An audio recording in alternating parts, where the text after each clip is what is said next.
I call you Icarus, you bruised child of gas stations, rusty pickup trucks, rows of crooked corn. You learned how to navigate your own labyrinth by kicking through the dust, looking for bugs to step on. I have the job of being a youth ambassador to poetry in the Midwest region of the United States. I actually submitted a poem in the Scholastic Arts and Writing Awards. Basically went on to regionals and won a gold key, and then from there went to nationals and won a gold medal. And from there, the President's Committee on the Arts and Humanities, they chose 7 from each region, and then from each region they narrowed it down to 1 to become said poet.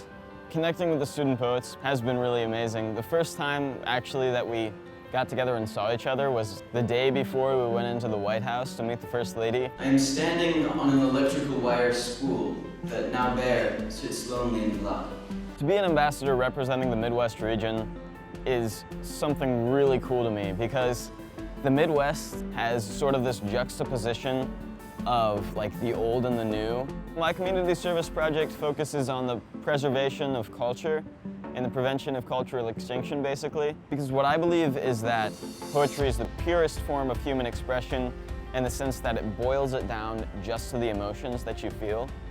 And emotions are sort of the thing that's the most relatable between human beings. The National Students Poets Program is basically, we have the chance to use the poetic knowledge that we have and spread that amongst our communities and sort of act as poetic ambassadors. In my experience in middle school, if I hadn't had, someone come in and give sort of a workshop where poetry, like the end game was for poetry to be produced, I don't think I ever write any poetry.